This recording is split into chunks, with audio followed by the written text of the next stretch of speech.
remdesivir. You and me, okay? We spent over $70 million in government grants. The testing is done by federal scientists. Like, on every level, trials and things, this was created by you and me. And now, I don't even know how the system works, but Gilead owns it.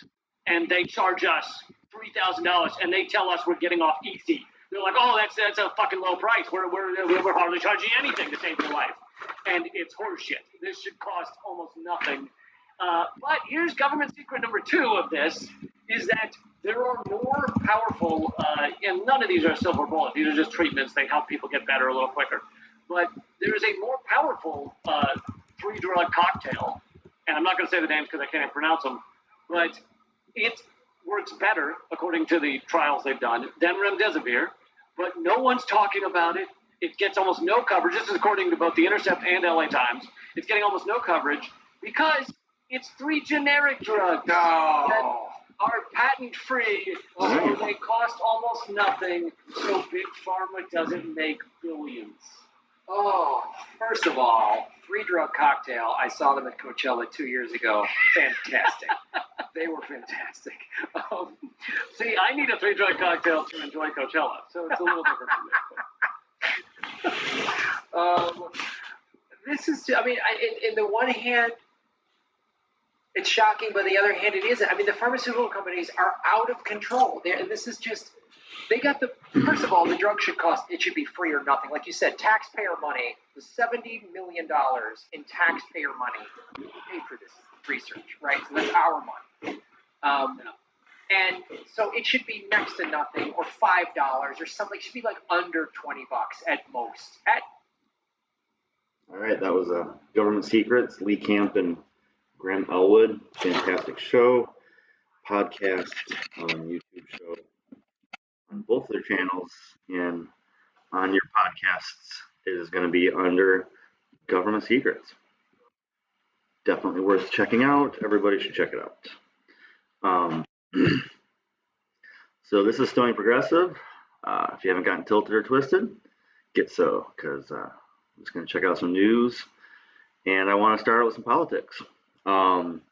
Main progression of this show is going to be towards strikes, riots, protests, anything that's going to be actually getting things done. And since I believe in electoral politics a little bit, we are going to do some candidate takedowns, mostly sitting candidates at the moment. And as the spring rolls on, we're going to take down not just the incumbents, but anybody trying to take a seat. Hopefully, try to find some independent or third-party candidates who are worth a while. But just to start out, I am going to talk about how to start a campaign.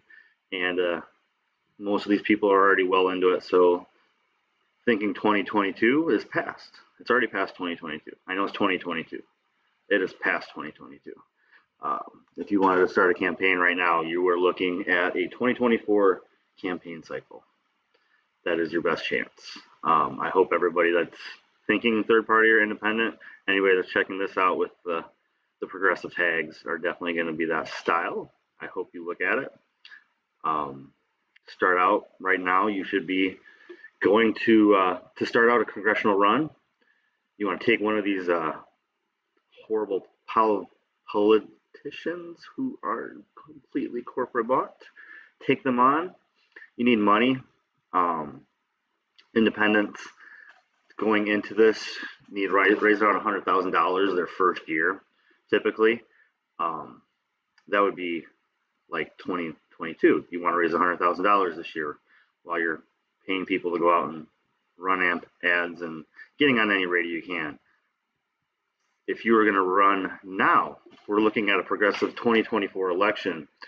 Right now, you want to start, of course, being a community organizer, being active and involved in your community, having community names who can recognize you, and building those relationships over the next 2 years. You also want to be involved in town halls, any of those, what I just said, strikes, rallies, protests, even if they're not people on your side, even if they're not people that you agree with every day, They might be opposite side of the spectrum. Maybe you're there to talk to them and see why they're feeling so strongly they have to protest. Maybe also tell your point of view, but be involved in as many of those actions as you can as well. So that way, those people who are politically active start to know your name in the neighborhood, in the state too, not just in the city, in the state. Any protests or rallies you can be involved in any of the major cities in your state will bump you in with other community organizers in your area, if not in just statewide. And as you build this, as you do this over your first year, get your name recognized, be part of every community output. This election cycle in October, when people are out there campaigning for themselves, bump into those people as well. Go to their town halls, go to their events, and speak to them directly. Speak to them saying, "Hey, why do you feel this way?" The person I've done the first attack on was a congressional person from North Carolina, and she was a big AIPAC funded person. She was basically funded by AIPAC, which is a super PAC and a PAC, and they hide their name and everything. And she is on the Foreign Affairs Committee with no experience. So that would be the kind of person I would attack with that. Say, hey, not attack. You want to be part of the community, but also say that I see you and I call you out. Very doable. That way, you are a part of the electoral process and at least being in their face come 2022, so that in 2023, when you decide that you're going to go for it, money, like I said, you need to raise money. So they say on the congressional website, when I was digging into that, 10,000 of yourself, 10,000 from friends and family that you want to have in that first cycle. That's 2 years, 1,000 per person, meaning that you're going to give 10 grand yourself over 2 years. And over 2 years, you want to have 5 friends that can give $1,000, friends or family that can give $1,000 each, meaning 20,000 from your own people. And then once 2023 starts, you're pushing with that money. You're going to continue to build those relationships in your community. You're going to continue to push, but you want to actually announce with the party that you're going to be running. Now, I support third parties, I support independents, but if you actually want to run with a party, you need to get their permission. You need to get thousands of signatures. You need to have people on the ground to get those signatures. So you need to have that $20,000 spoken for, not necessarily in hand, but spoken for. And then you need to be able to go out and get thousands of signatures. That is how you're going to get on their ticket. Showing money is how you're going to get on their ticket. Thousands of signatures are how you're going to get on their ticket. Once you're on their ticket, you have community connections. 2023 is just going to be fundraising and doing these bumping heads with those people. So going into those community outreach programs, showing that you are part of the community and an important part, and then fundraising. Move On, Act Blue, any of these small donation sites, so that anybody that you bump into, you can hope to get the $3 to $5 contributions, because your first campaign is a $100,000 venture. Over a 2-year period, you need to put $20,000 toward from your friends and family, but you need $100,000 total, and that is the biggest step. And then if you do that in 2023, where you are truly pushing all your community groups, you're a part of as many as you can, and you have as many names as you can possibly get. 2024 will be just a continuation with the hiring of those who will be helping you on the ground. And that will be your on-ground support. As a candidate yourself, you are going to be doing the same thing. Community outreach, community groups, talking to as many people as possible. But you're going to have a team in 2024 that you're paying and getting volunteers to go and hit colleges, hit campuses, hit retirement homes, hit senior groups, hit college groups, hit family groups, hit any kind of group that you can to get people talking, communicating that your volunteers are talking to 100 people a day. And that way you can put towards a strong foot towards 2024. And I am truly hoping that many independent, third party, and open-minded people will be doing this over the next few years. And these candidates that I will be going over, who are bought and paid for, can slowly just leak out of the system and I think we would all be better for it. Going into that, let's jump on the first candidate, who is just definitely worth a chuckle here. I live in 2 areas in the country, and luckily for me, I only vote in 1. No, obviously living in 2 parts of the country, I have friends in both, family in all over the country, so I will be going over the candidates who I have the most connections with, and those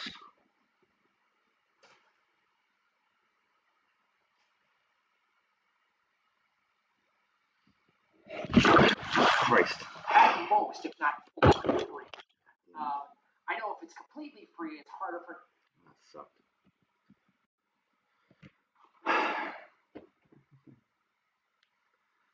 Right.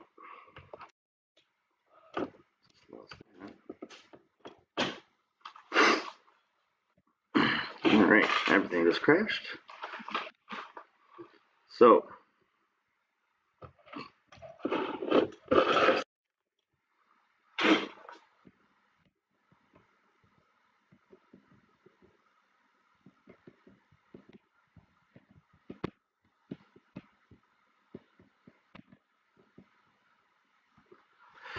all right, let's try this again.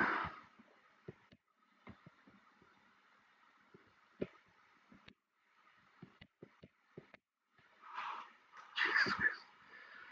So I just had a nice little crash in my system. 1 second here. There we go. So, segment 1, Florida's 13th, place I currently residing in Florida. As a full disclaimer, I have to say that I am socially active on Twitter and Facebook, and being a Florida resident and being this person is my congressional representative, I did find them on Twitter and Facebook and have followed them for the past year or so. They are currently, Charlie is currently running for governor, and I kind of always am for somebody who's running against DeSantis. But he has failed as a governor role. He has failed as a senator role, and a senator run, I should say. He tried to run against Marco Rubio, failed that a while back. He has failed as a run against the governor, although he won the primary.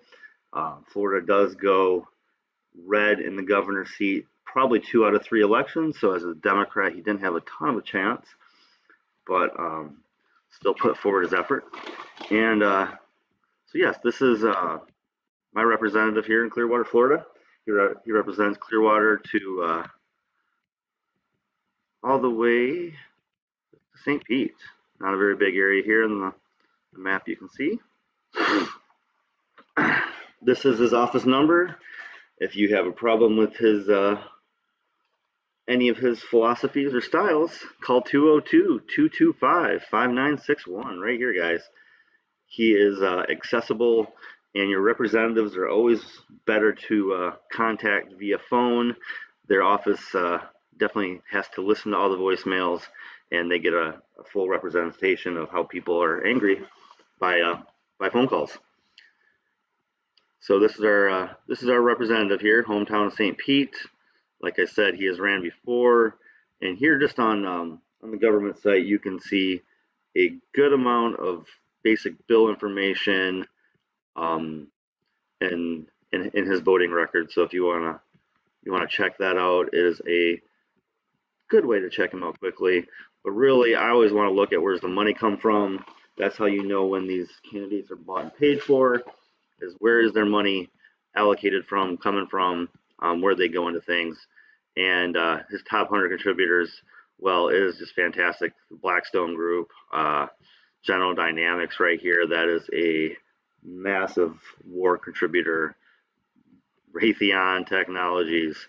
I think when I looked at this Tampa Bay Buccaneers, well, that's not as big of a deal.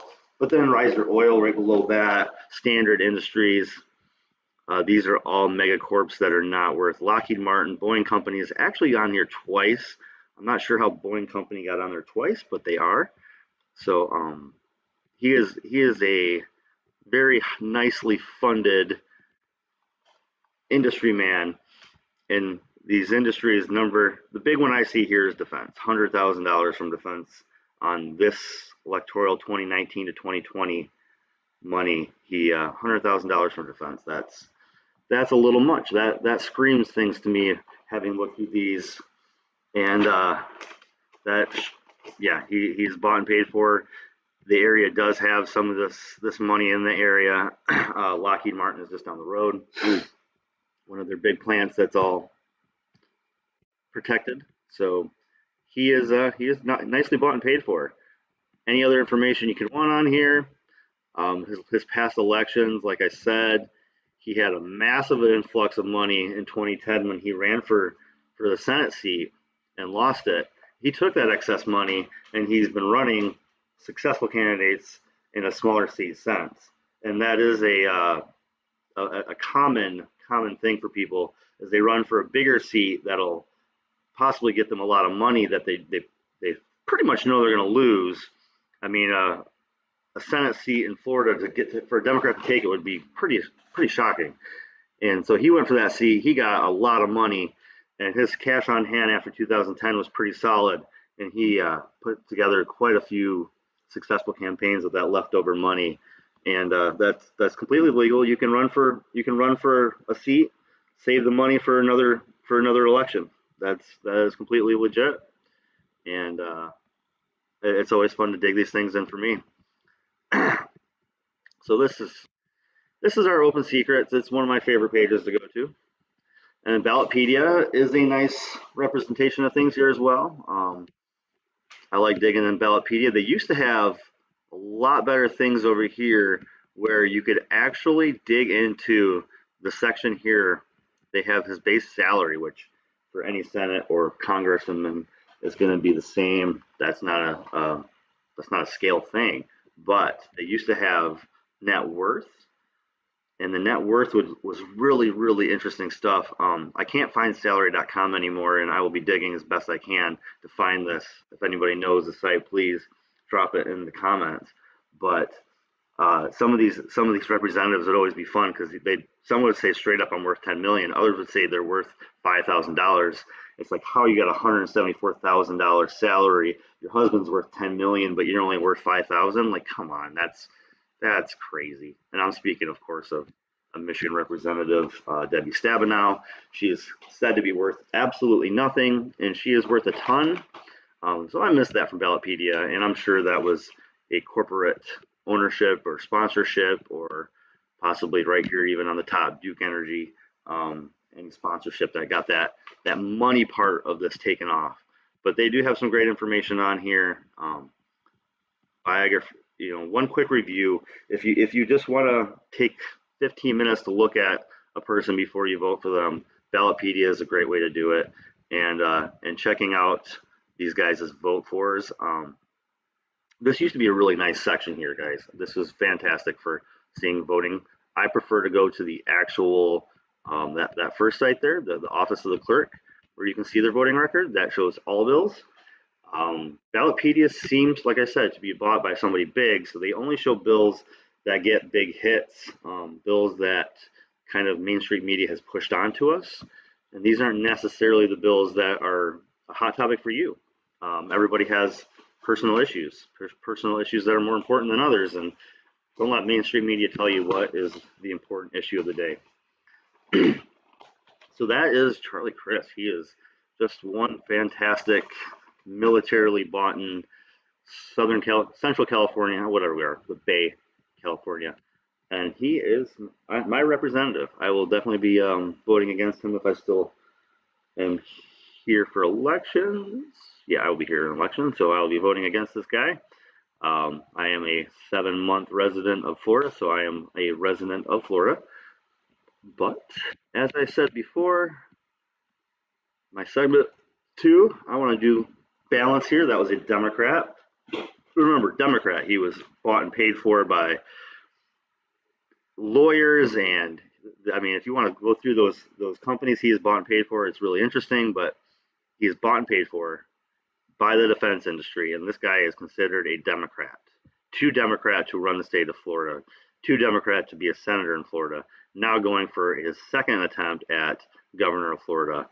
He's not considered a top two candidate, and I wish him the best because whatever, right? I mean, just he's a defense shill, so good for him.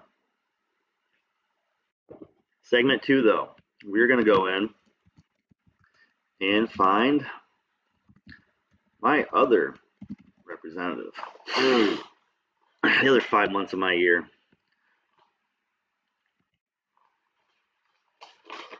So, one of the biggest areas, a very rural area, Jack Bergman.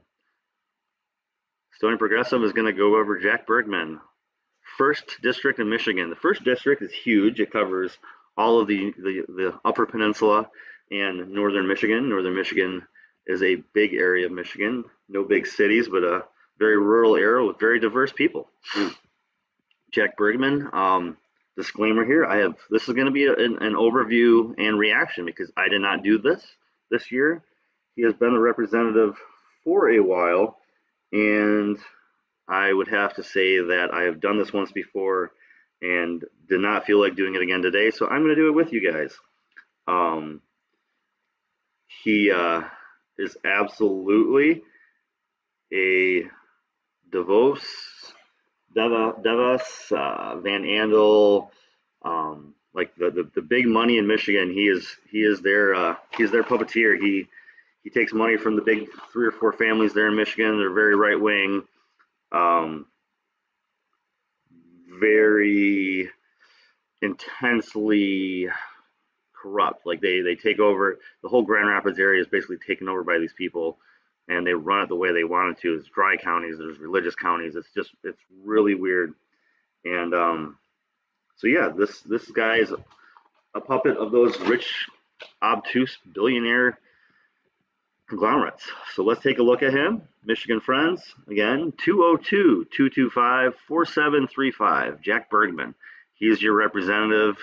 He is the DeVos family, Van Andel family owned, and good times here. Committee on Armed Services and Committee of Veterans Affairs. So I'm going to guess that he's a vet, right? He must be a vet. Well, I know he's not, but I'm just going to go, he has to be a vet, right? Like that's no, he's just a Republican. That's all he is. Again, I prefer this site for the election. This site really gives you a good overview of every bill, and you can actually click on the bill and get a full description if you have time or don't want to go to sleep. It'll put you to sleep pretty quick. It's good stuff. Great reading material. We're gonna go to Open Secrets now for a quick checkout of this wonderful representative of the great state of Michigan. Michigan District 1.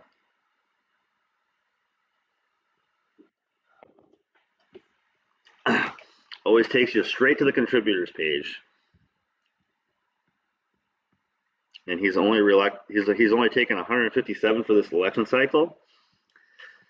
That's impressive. Got to give it to him. That's a cheap election for many. His first people here, Pharmacy, Hawthorne Inc. I haven't researched them in a while. That might be interesting. AT&T, Michigan Research Institute. That sounds like Dow. Boyne Resorts. Hey, at least they're in the area. Petoskey Plastics, again, at least they're in the area. Although, kind of, I don't know. Delta Airlines, they have nothing to do with that area. Raytheon, nothing to do with that area. Boeing Company, nothing to do with that area. They have no jobs, facilities. Amway, so yeah, who did I say again before? The Voss family is Amway, just, Lockheed Martin, Northrop, Charter, DTE, just, the best of the best right here, guys. This is just, this is not PAC money. This is just contributors. I did not put this on PAC yet. always fun to take a look. It's mostly men that give money to this guy, of course. That's not as important to me. What's very interesting to me usually is where is this money coming from? Florida, Texas, and California. Every single state seems to give to this guy, and Florida, Texas, and California are his secondary states. So that's not New York. So, you know, Democrat out of state would be New York and California. But this guy gets plenty of money for California. I'm sure my UP and Northern Michigan family and friends are super, super happy that this Jack Bergman basically takes his money from California, Texas, and Florida interests. And at 50, that's fantastic right there. In-state 50.7, out-of-state 49.28. That's really good information. That's he is a man of Northern Michigan. He saw a touch of Northern Michigan. He's obviously a Grand Rapids person, and obviously Metro Detroit, Washington.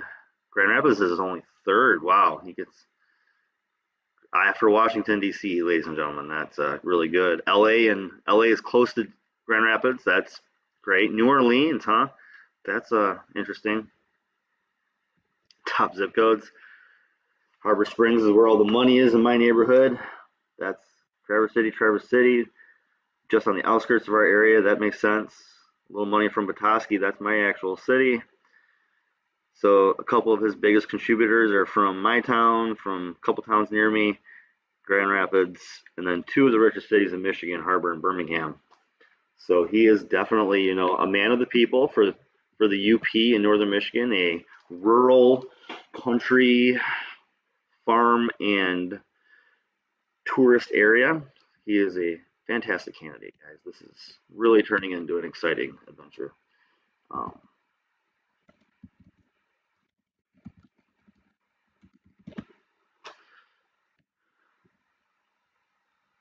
Oh, here he is. He's just fantastic. We need to keep him on against him. And for the record, while I'm home in the summers the next 2 years, I will gladly help somebody who wants to run against this guy. Oh, you know, he was in the U.S. Marine Corps. Good for him. And he graduated out of Pensacola. So, yeah, good for him. At least he was in the military, because so many of these right-wingers, they go right into it without it. So again, committee assignments is all about that. Military experience, vets and armed services. Vets and armed services. He was on the budget committee for the 115th Congress. That's great. And all the things that Democrats voted for, the last guy, he voted against every one of them. So fun adventure into Jack Bergman, another bought and paid for. That's always fantastic to run into two people who are just absolutely bought and paid for. And yeah, I don't know why anyone would ever want to move on and enjoy something other than the same old. Please, somebody, go ahead and primary these people. Run against them. Let's get these people out of Congress. They are horrible. Both of the people I just went over are bought and paid for, and not for the people. So that was fantastic and disheartening. All right.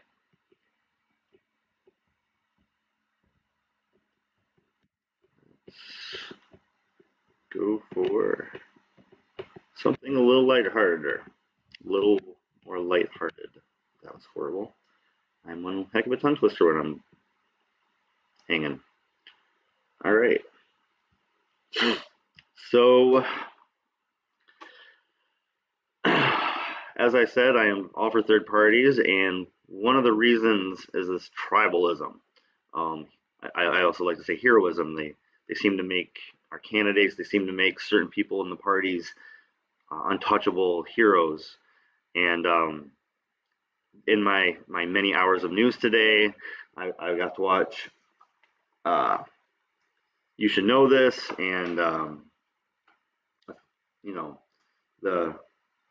don't know, but watched a few good shows today. I wanted to show a few clips. This is the first one that really caught my attention today, and I decided to really put these forward and enjoy it with everybody. So let's react to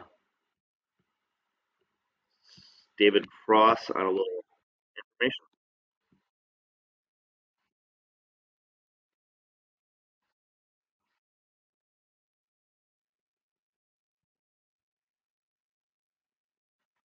We will always stand with our brothers and sisters in Israel who face down terrorism and persevere. And then you replied to that, nope. Then you replied to that, seriously, fuck all the way off. So did you get, just like from your friends and family, do you get pushback on that issue? No, I mean, I would say almost 100% of my friends and family are pro human being and pro humanity, and aren't emotionally blinded to seeing something through one side. So most of my friends and family, and it's why I choose my friends, and why they choose me, and is that we can at least attempt to detach ourselves emotionally from a situation and see it in its totality. And also that was Andrew Yang being, politically expedient because he's running for mayor of a city with way more Jewish power than Palestinian power. And so that's why he did that. So that's also part of the fuck all the way off, because you're full of shit. And I bet if we sat down and had a conversation where there was no microphones and we were just in a bar and we had a couple beers, I bet you feel a little bit differently and you would recognize the situation for what it is. But because you're running for office and you have to try to get as many people on your side as possible, you have to equivocate and you have to lie. That's what a politician does. They lie, they equivocate. Some do it better than others. Some, don't pander and still are successful. But that's what he was doing. And that was part of the reason I said that response. Also, I think the use of the word bombardment is pretty insensitive. And he's just full of shit. So that's why I said that. Yeah. And that was from May, when Israel was literally bombarding. Yeah. And speaking of politicians who don't pander and who aren't full of shit, of course, I'm a Bernie. I appreciated your Bernie would have won line in your latest special. Yeah, well, that came from conversations with my wife, who was a Hillary Clinton supporter in 2016, and then an Elizabeth Warren supporter. Okay, this is a safe space. Oh, I don't care. Also, whatever. I'm not tribal. I don't look at. I wouldn't vote for someone just because they were tick off whatever box you want to tick off. I vote for philosophy and ideals. I was way closer to Elizabeth Warren's ideals than I was Hillary Clinton's, who I do not. I mean, I just. I said what I said, and I, said it over the last couple specials, but I don't agree with many of her ideas. And I think, sadly and tragically and ironically, that for so many people who were Hillary Clinton supporters, who were anti-Bernie, Bernie Sanders' policies, had they been enacted, would have increased equality and betterment of life for way more women than Hillary Clinton's would have multiplied by 15. So that was it was frustrating to have those conversations with people who I think were a bit blinded by tribalism. And it's just too bad. Were you among those who thought that Bernie was a shoo-in? But I was. I thought Bernie was for sure going to take it, and I was like being cocky. Yeah. On the eve of the 2020 primary, I was really cocky. Oh yeah, and it was pretty humiliating.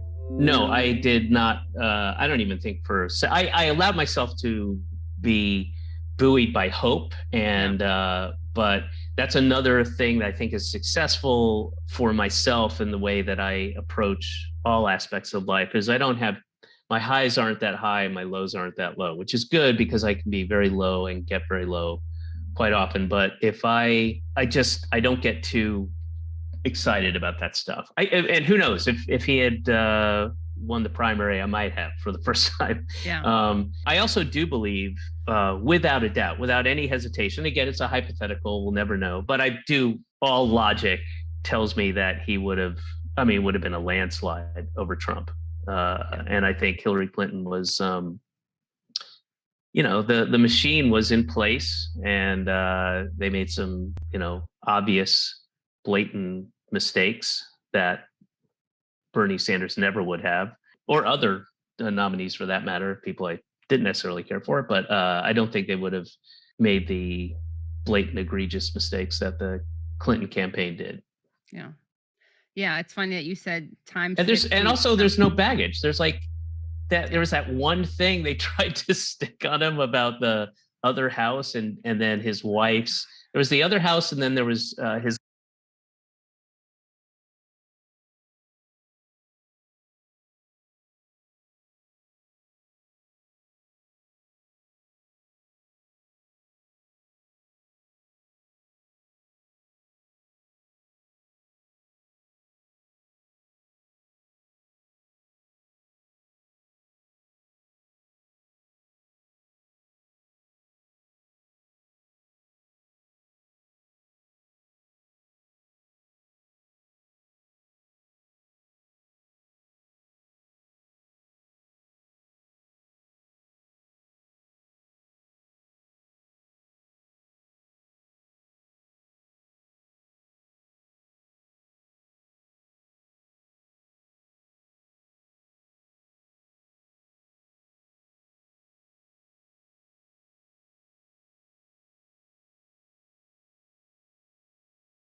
I was on mute that whole time. Just realized as I was going to that, I was on mute that whole time. Yeah. All right. So anyhow, that was a reaction. David Cross did a great clip there. Don't follow his opinions 100%, but I do respect his opinions. So glad he's on and around, and I got to hear a good bit from him. So we're going to move on now and try out a reaction video. I have not watched this. This is my first time through. I did see he posted this, and Hardlens Media does do some actual journalism, so I always give them a shot. Let's give this a shot and see what we think tonight. Secretary, that's right, everyone's favorite person in the world, because here's the thing. A question's asked her about the promises that the Biden-Harris administration failed to follow through on. So let's play that first video phase. I know there have been some challenges this week, but zooming out kind of even more, what's your message to Democratic voters out there who said they voted for lawmakers to protect voting rights, turn the tide on global warming, lower prescription drug prices, reform police departments, raise the minimum wage, tackle student debt, and have gotten none of it? Our message to them is that we're still fighting for absolutely every component of what you just listed. And that right now we're dealing with the realities of the fact that we have a very slim majority in the Senate and in the House. That makes things more challenging than they have been in the past. I would also note, and I bet a lot of Americans who have conveyed their advocacy for a lot of those issues the president cares deeply about, have also cared deeply about getting the pandemic under control, have also cared deeply about ensuring schools are open across the country, that small businesses are functioning, that our economy is up and running. And those have been the top issues basically in every piece of data we've seen across the board. So the message from the president to them is he is committed to continuing to fight. You heard him say this week that voting rights, the rights. One of the things I wanted to do was start watching her more, because she seems pretty funny. I mean, not Sean Spicer funny, but she seems pretty funny. So And when I say funny, like laughing at her, obviously, because the hand gestures and the angry politician face is just fantastic. To people to express their views at the polls is something that is fundamental to him, and he's going to stay at it. Stay at it. Now, again, notice the flip-flopping. This is the problem that we're seeing from the Democratic lawmakers and all those that are representing them. They keep on going back and forth on what they're supposed to follow through with, what they're supposed to do, or they're saying more and more lies. Now, we haven't gotten a UBI, no Federal Jobs Guarantee Act, nothing about climate change. That Build Back Better bill was basically shot down by the corporate Democrats, especially Manchin and Sinema. But let's face it, in that Build Back Better, there's only things in it now that will benefit the top 1%. Nothing for you. No Medicare for all, no student debt forgiveness, no medical debt forgiveness. We're going to still keep on doing regime change wars. And now this time around, this year, in the wonderful year of 2022, the Democratic Party and the Republican Party, to some extent, will actually be on their knees begging you for their votes. Now, here's Nina Turner. Again, huge shout out to Case Study QB, who's been doing such fantastic work, basically calling out the Biden-Harris administration. But again, what I have to say to the progressive movement, including Bernie Sanders and Nina Turner and everyone else, look, I respect the work that you have done. But you guys should have really fought harder during the 2020 primary.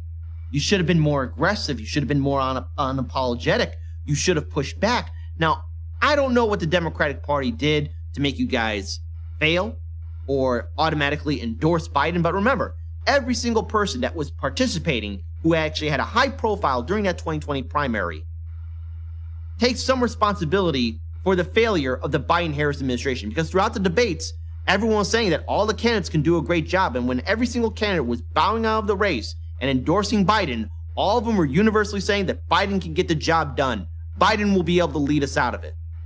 The disaster of Trump. But nothing fundamentally changed. Let's play this first video, and I'm going to agree with everything that Nina Turner's saying. However, it's a little too late in the game. Let's play it. Nina, to you first, just your reaction to, look, what really appears to be voting rights legislation dead. I mean, this is a sad day. We're in the 21st century, Brianna. We're not in the 20th century, the 19th century, the 18th century. And this is really a sad day, a sad time for democracy. And although the African-American community certainly shoulders an enormous burden when it comes to voting rights because of the historic import of how we had to fight and people had to die to get those rights, this is an attack, make no mistake, on every single person in this country, particularly the poor, the working poor, and the barely middle class. An absolute sad day that you have senators that would rather hold on to the filibuster than to hold strong for democracy in the United States of America. Sad indeed. Jonathan, what do you say? Rehearsed. Yes, we need to pass Voting Rights Act. Senator Manchin and Senator Sinema's positions on the filibuster hasn't changed. They don't think it's good for the Senate and the country overall. And they're worried about what might happen when Republicans take back control of the Senate, which, by the way, isn't that far off. It was only 2 years ago they had complete control. So they're looking to preserve how the Senate works and force them to work in a bipartisan way. Let's pause it right here. Completely agrees that Let's keep the video up there too. So let's look at this little statement. How the Senate works. Yeah, the Democratic Party, they're not going to shake things up. And of course, Biden will not challenge his colleagues in the Senate. He's never going to do that. The reason why is because it is the same kind of propaganda that the Democrats.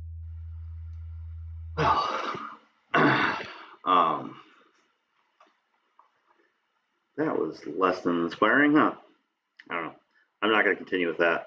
I want to see what Jen Psaki or whatever you pronounce that, it said. And it looks like the next 8 or 10 minutes are on these. This panel is not that interesting to me. Nina Turner is a TYT stooge. She has proven herself not to be a true progressive, better than some, but she's nothing to be excited about. This person in the center, I've seen her segments before, and she is a pushover. And the person on the right, I mean, he didn't say anything I didn't expect. So That was not my best choice, but sometimes that happens. I did want to give some love to Red Any Media, one way to check your news at a glance. So we're going to look at today's news this way. Bronx residents. So I'm sure OSHA's all on top of that. Graham on How Does America Avoid a Civil War? That's from an interview a few days ago and a clip he dropped recently. Kind of interesting discussion. Not, I would say, it's a good discussion. Let's leave it at that. People trying to get Assange somehow loopholed out of coming to America and dying. The Gray Zone does great reporting.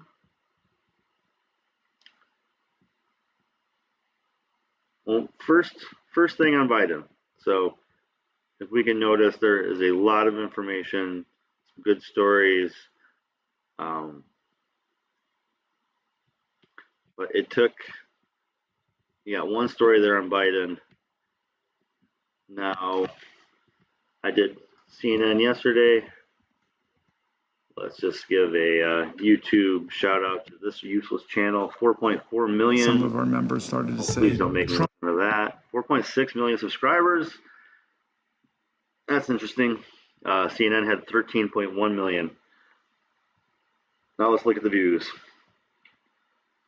12 to 40, 50,000 views. That is almost dead on for what CNN had. That some views having 20, 30. They had a few 100,000s in that first area. They got 200,000 there. So 1/3 the subscribers, almost exactly the same amount of views on these clips here. Clips from Chris Hedges. Chris Hedges should be still on the main street, but that's not where we are. Maddow getting 250. I'm sure that's some clickbait stuff right there. Good stuff right there. It looks like they have. Nope. I was gonna say that looked like NBC more of a Saturday Night Live, but I'm pretty amazed that there's just not Biden up here. But I'm gonna guess if I dig into any of these articles, they are all COVID or right-left wing split, because that's what we do. We right-left wing split Biden voting rights speech. I heard Tim Canova talking about the voting rights speech, the voting right bill, and that it was not nearly enough. It was just paper thrown around. It wasn't actually going to do anything. Anybody independent or actual far left, far right was against it because it didn't do any actual freedom controlling or freedom enhancing abilities.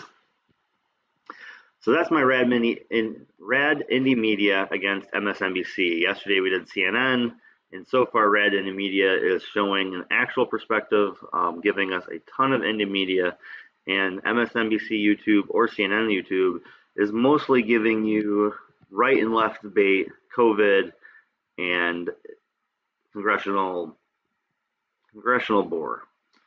This is we're just so past certain topics. You don't see Maxwell up here every second of every day, but you definitely see other things. And let's not put ourselves to sleep, huh? Or we can. News is boring, but let's take a break for a second. Yeah, I wanted to do this today and do a little secondary reaction while we all take back and have a drink.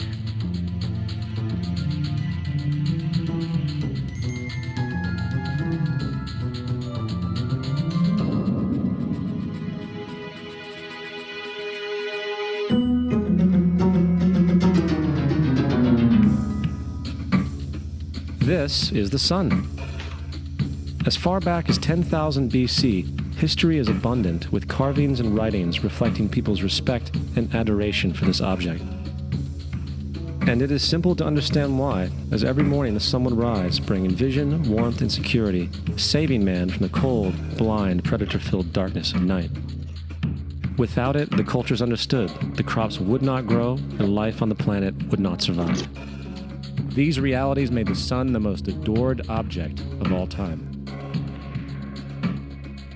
Likewise, they were also very aware of the stars. The tracking of the stars allowed them to recognize and anticipate events which occurred over long periods of time, such as eclipses and full moons. They in turn cataloged celestial groups into what we know today as constellations. This is the cross of the zodiac, one of the oldest conceptual images in human history. It reflects the sun as it figuratively passes through the 12 major constellations over the course of a year. It also reflects the 12 months of the year, the 4 seasons, and the solstices and equinoxes. The term zodiac relates to the fact that constellations were anthropomorphized, or personified, as figures or animals. In other words, the early civilizations did not just follow the sun and stars, they personified them with elaborate myths involving their movements and relationships. The sun, with its life-giving and saving qualities, was personified as a representative of the unseen creator or God, God's Son, the light of the world, the savior of humankind. Likewise, the 12 constellations represented places of travel for God's Son, and were identified by names, usually representing elements of nature that happened during that period of time. For example, Aquarius, the water bearer, who brings the spring rains.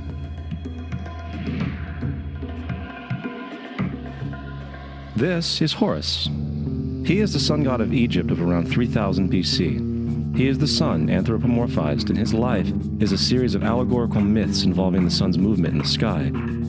From the ancient hieroglyphics in Egypt, we know much about this solar messiah. For instance, Horus, being the sun or the light, had an enemy known as Set, and Set was the personification of the darkness or night. And, metaphorically speaking, every morning Horus would win the battle against Set, while in the evening Set would conquer Horus and send him into the underworld. It is important to note that dark versus light, or good versus evil, is one of the most ubiquitous mythological dualities ever known, and is still expressed on many levels to this day. Broadly speaking, the story of Horus is as follows. Horus was born on December 25th of the Virgin Isis Mary. His birth was accompanied by a star in the east, and upon his birth he was adored by 3 kings.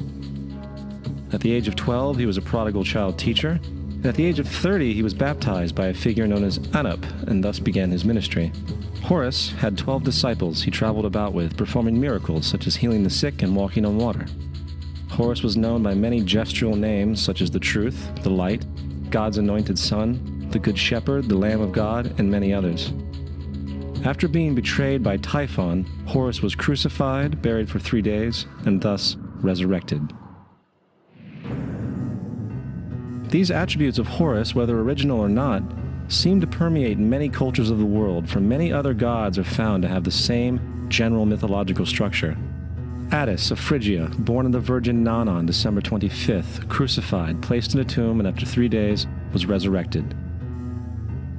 Krishna of India, born of the Virgin Devaki, with a star in the east signaling his coming. He performed miracles with his disciples, and, upon his death, was resurrected. Dionysius of Greece, born of a virgin on December 25th, was a traveling teacher who performed miracles such as turning water into wine. He was referred to as the King of Kings, God's only begotten Son, the Alpha and Omega, and many others.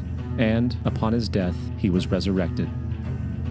Mithra of Persia, born of a virgin on December 25th, he had 12 disciples and performed miracles, and upon his death was buried for 3 days and thus resurrected.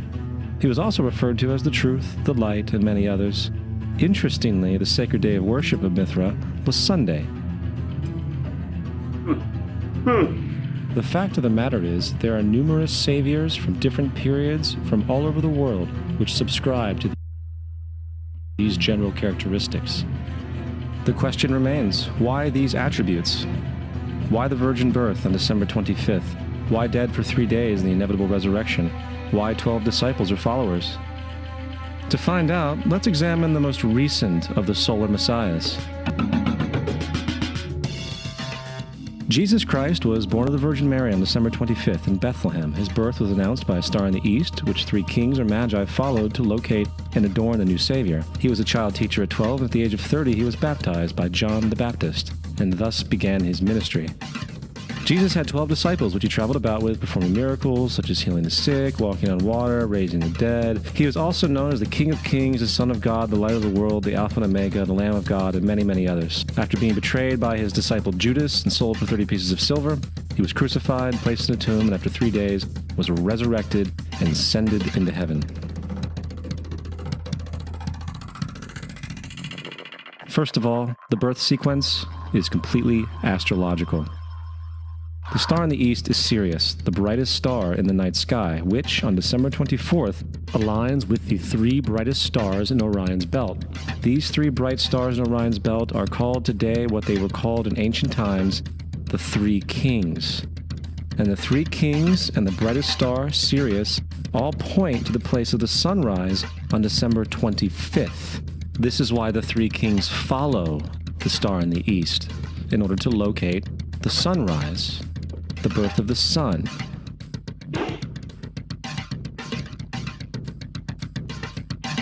The Virgin Mary is the constellation Virgo, also known as Virgo the Virgin.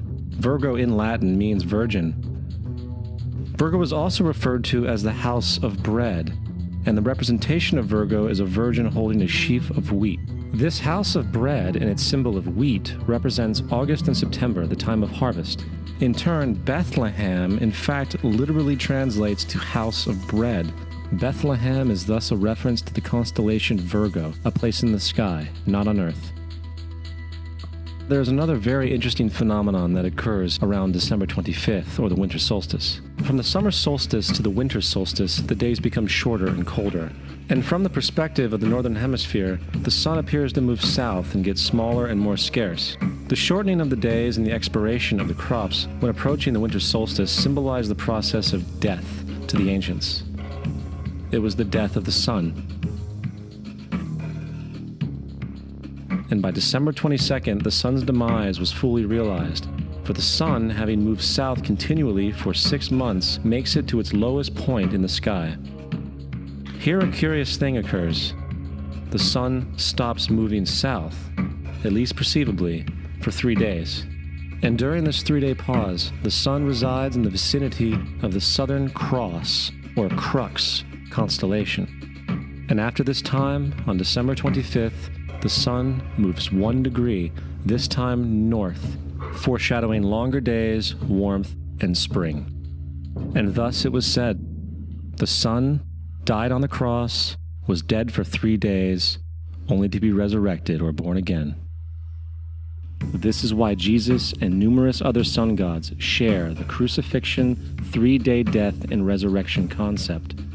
It is the sun's transition period before it shifts its direction back into the northern hemisphere, bringing spring and thus salvation.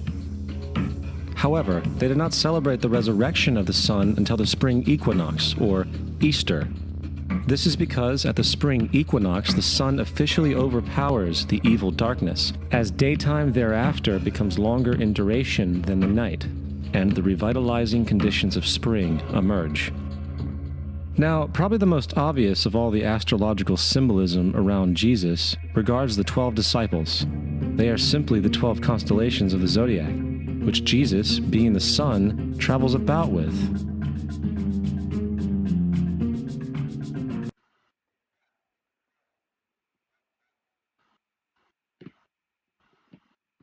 So I could watch that all day. I usually watch it at least once a year. That was the Zeitgeist.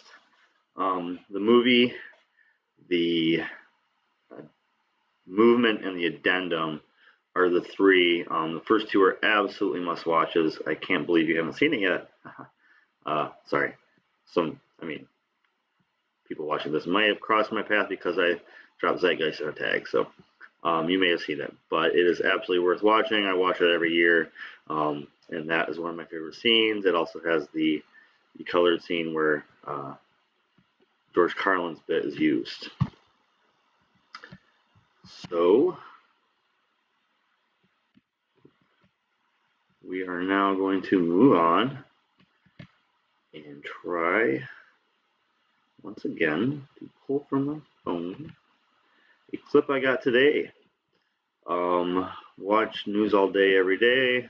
Today I had the day off, so news is on in the background. I found some fantastic stuff for some people, and it is on their premium, so I did not want to share it with the clear screen on here. I can pull it up, but they have it behind a premium wall, so I'm going to give you the photo from my phone. Not so good resolution, but it's still worth a checkout.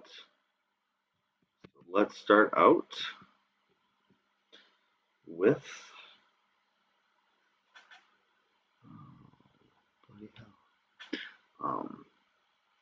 and then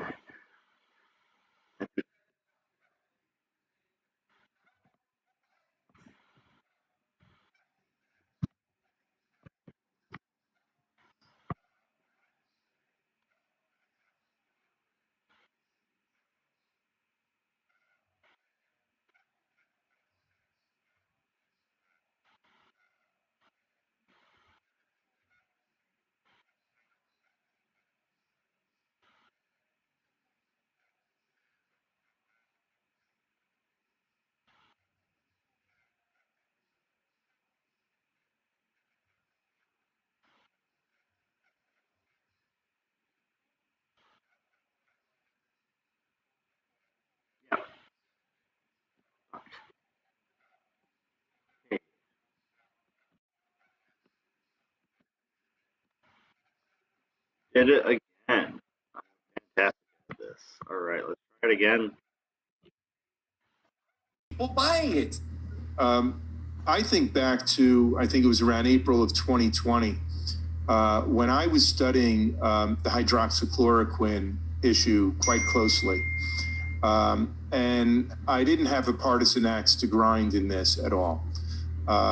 And everything that I was reading as far as actual medical studies and interviews with practitioners on the front line that were treating COVID patients convinced me that there was a strong case to make that hydroxychloroquine was effective as well as very safe. It had been approved, not authorized for emergency use, but approved by the FDA 7 decades ago.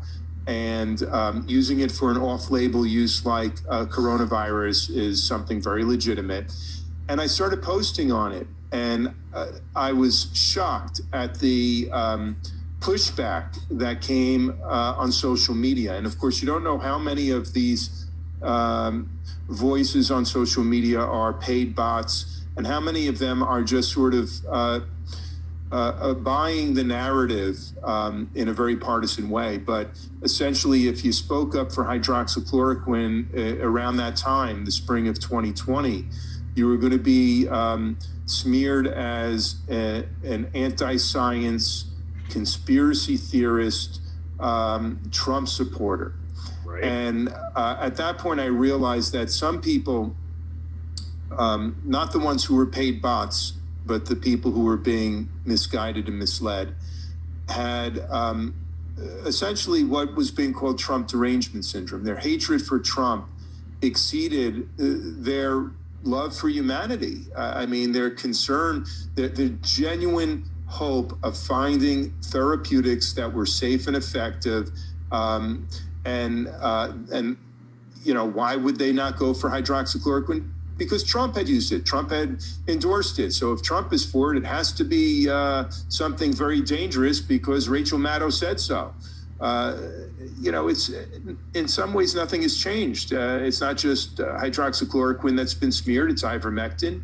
I hear from people every week who are trying to find ivermectin and having trouble finding it, finding a doctor who will prescribe it. And then people wonder why Americans who want the ivermectin because of what they've been researching themselves and learning about the safety and effectiveness of the drug will turn to getting the animal, the veterinarian version of the drug when they can't get it at their own pharmacy. This is a medical tyranny we're looking at, where doctors are not being allowed to practice medicine, where there's a centralized censor on the practice of medicine, and that central authority has been corrupted because of the big bucks from Big Pharma. All right, well, I think that, that was a premium live stream from the Combo Couch this afternoon. I actually think Tim Canova could have pulled off about 3 things that I could have absolutely clip worthy. I hope other people pull them out. If not, in the next 2 or 3 days, if I don't see somebody talking about this great interview, I will pull the other 2 clips out and talk about those, because he does a really great job at a few subjects. One of them was an earlier topic today. So he did a great job, and Tim Canova is somebody you should follow. Combo Couch does a great job, and that was a very nice and concise, informative spiel, and Pasta is over there squirming away, letting somebody else talk. So I thought it was great. That was definitely worth the clip, and like I said, I had to catch that one on the live, so that was good. Good news day today. Good day off. You guys watch the sports, watch your TV, but any of you around here might be news bingers as well, because catching the Combo Couch, and then also catching Status Quo is a pretty good back-to-back. And that's what I pulled off today after lunch. So here is a clip from the Status Quo with an Amazon worker.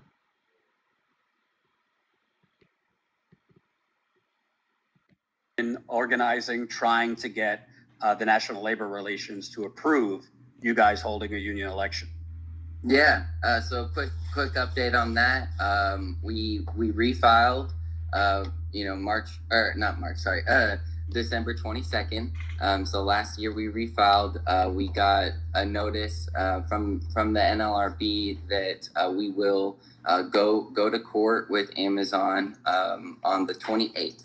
So the end of this month we'll go to court, and then boom, Bessemer will have their rerun of the election starting February 4th, and the votes will be counted on March 28th.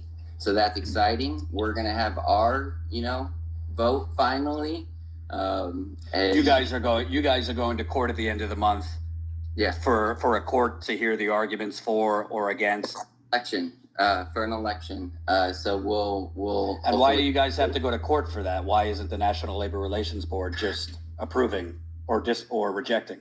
Really, the note that I think the people need to know, and what we're asking the NLRB, come on, you told us there's a way around the 30%. There's enough support. The people support it. There's enough interest. And just like in Bessemer, you gave them the thumbs up on there was enough interest. There's clearly enough interest here. We got you more cards. We're getting more cards daily. Like we're getting them, and we're gonna continue getting them because the people care, and they're seeing, they're noticing, and they're caring. They're caring about their own lives and livelihood, and we all want to make a change together. And real quick, just plain simple answer: is Amazon lying about how many of its workers actually have COVID? Are they lying to the current workers daily about how many workers are testing positive? Yeah, they already got caught. They already got caught. I don't remember where it was, but that they underreported, and like thousands, like it was like 20,000. Yeah, 20,000 cases. So they're underreporting, and just like we said earlier, they're only saying days of cases here. Just like California, we need to know the exact amount. We need to know the exact amount. You need to take care of your workers. You need to pay us not only for COVID leave, and that should be 100%. Come on, 65%, that's ridiculous. You need to take care of your workers. You need to listen to the union. You know, we're asking for more paid time off. We're asking for sick leave, because come on, you don't even give us any sick leave. We want to abolish MET, abolish mandatory overtime, because why can you just, at the spring of a finger, because you need profit or because there's too many workers getting COVID, and you're not even giving any of us, you call us essential heroes, but you're not even giving any of us hazard pay, yet packing us like sardines in those buses. It's got to change.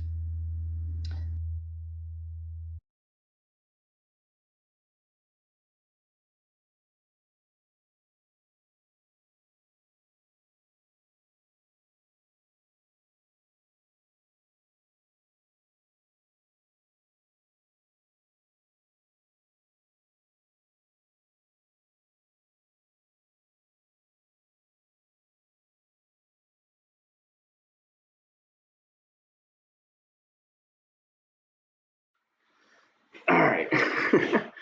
Thank you, moderator. So I agree with the Amazon person here completely. We need to get behind everybody, and I'm waiting for the day. So we've had Kellogg's, Amazon, Nestle. We've had a lot of great people protesting, striking. You gotta stop these corporations, but we also need to get everybody on board. This needs to be a push, a labor push. They keep talking about a shortage of labor. We're laboring. There's just 22 million Americans that are millionaires. There's like 12 million Americans that have third vacation homes. There's plenty of people out there that are doing well off. It's laborers that are struggling right now, trying to labor through and make sure that the elite have everything they need. And so I hope bartenders, servers, I hope grocery people, I hope fast food workers, I hope we all can unite and get behind these strikes. And COVID talk is important. COVID talk is around us, but these workers were striking in 2019, 2020, and then COVID happened and shut it all down, and it needs to pick right back up. And we can add in any other thing you want to do. I'm not anti-vax. I mean, there's a lot of, most of the stuff out there is about COVID right now, guys, and that's not what we need to talk about. We need to talk about workers' rights, workers' pay, workers' life, maybe getting us health benefits as well, so that we have a shot against things.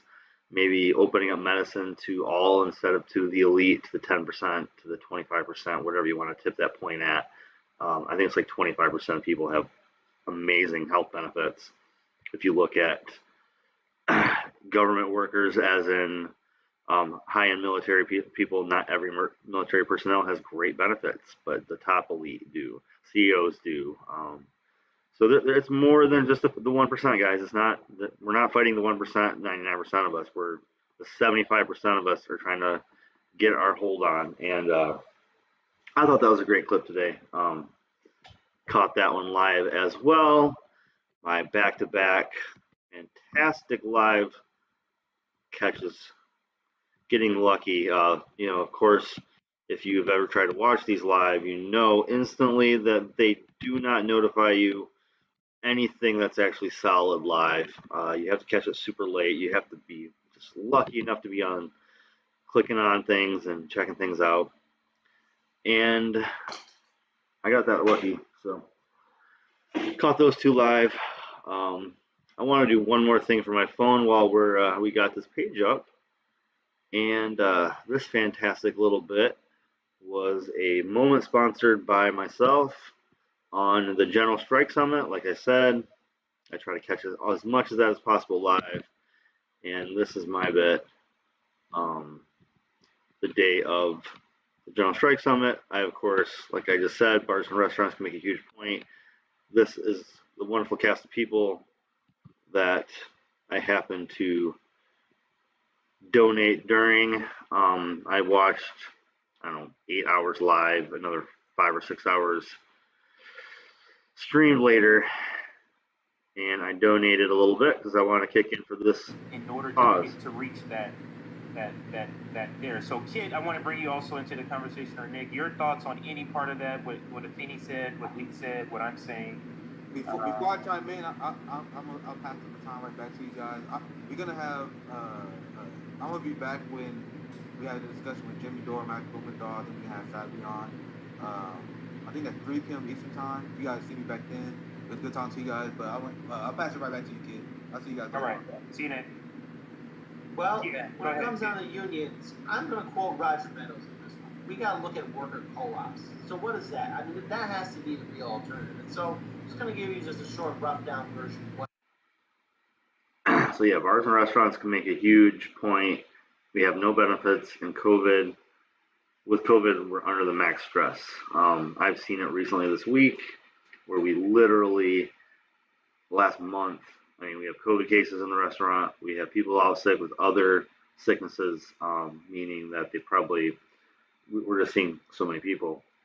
And we don't get sick pay. We don't get health. So we have to go to see the doctor to make sure we're COVID negative before we come back. Got to pay for that out of pocket. We don't get missed sick pay.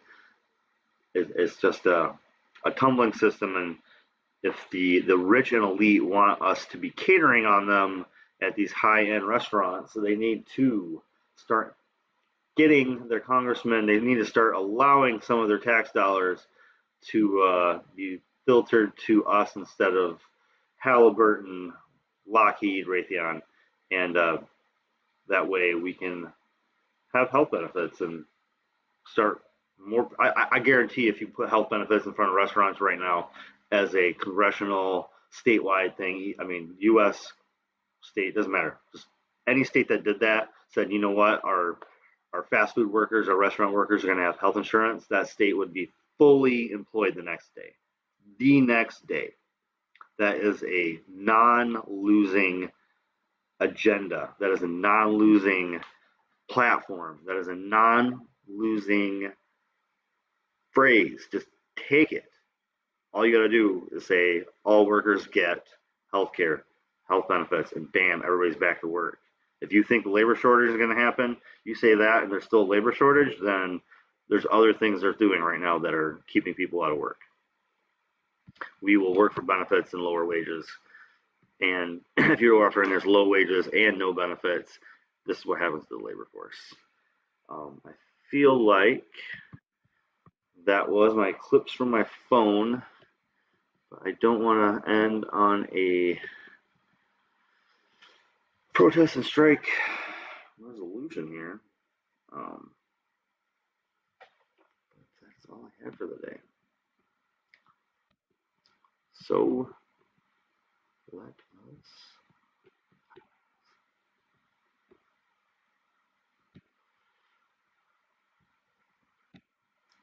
continue.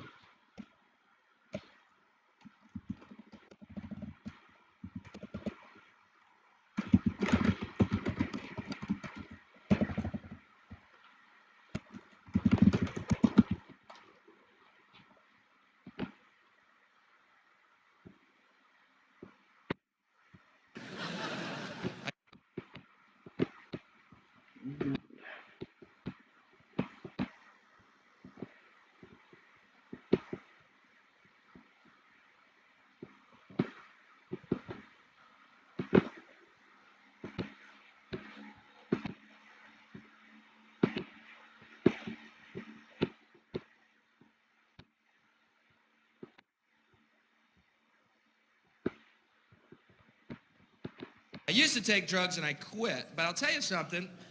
I have nothing against drugs whatsoever. That's kind of weird, huh? You never heard that one? Used to take drugs, quit, and have nothing against them. Wow, never heard that. Let's hear more. Okay. I'll tell you something else. I know this is not a very popular idea. You don't hear it very often anymore, but it's the truth. I have taken drugs before, and I had a real good time.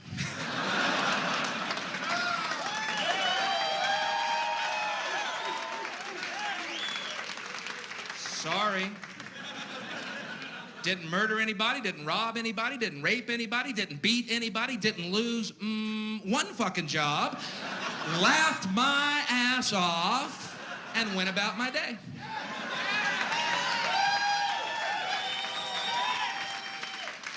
Sorry. Now, where's my commercial? Shit, I'll be the guy holding that skillet in that commercial, man.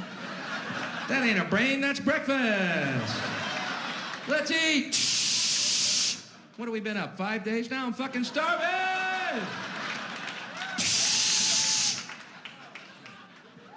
I find that commercial a tad insulting to my intelligence. You know the one, here's your brain. I've seen a lot of things on drugs, but I have never, ever, ever looked at an egg and thought it was a fucking brain, not once. I have seen UFOs split the sky like a sheet, but I have never looked at an egg and thought it was a fucking brain, not once. I have had 7 balls of light come off of a UFO, lead me onto their ship, explain to me telepathically that we are all born, there's no such thing as death. But I've never looked at an egg and thought it was a fucking brain. Now, maybe I wasn't getting good shit, but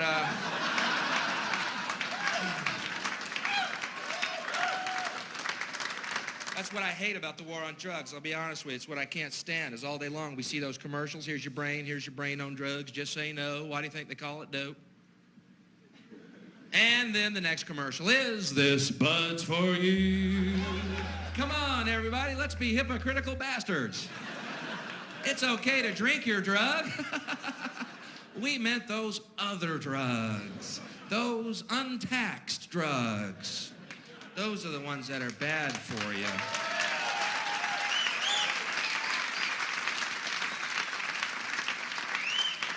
Nicotine, alcohol, good drugs. Coincidentally, tax drugs. Ooh, how does this fucking work? Thank God they're taxing alcohol, man. It means we got those good roads we can get fucked up and drive on. Thank God they're taxing this shit, man. We'd be doing donuts in a wheat field right now. Thank God we're on a highway. Woo! This is a good drug. Because I'll tell you something, I'll be honest, man. If I were going to legalize a drug, it sure wouldn't have been alcohol. Sorry, there's better drugs and better drugs for you. That's a fact. You may stop your internal dialogue. But Bill, alcohol's an acceptable form. Shut the fuck up. You're wrong. Okay? Okay. Shit, man. Not only do I think marijuana should be legalized,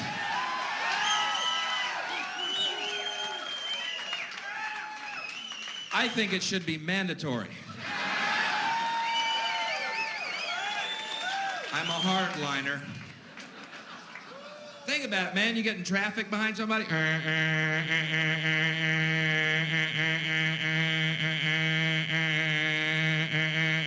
Shut up and smoke that. It's the law. Oh, sorry, I was taking life seriously. Oh, man, who's hungry? That'd be a nice world, wouldn't it? Quiet, mellow, hungry, happy people everywhere. Just Domino's pizza trucks passing each other.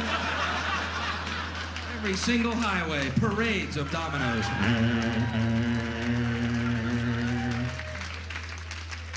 Let them get stuck in traffic.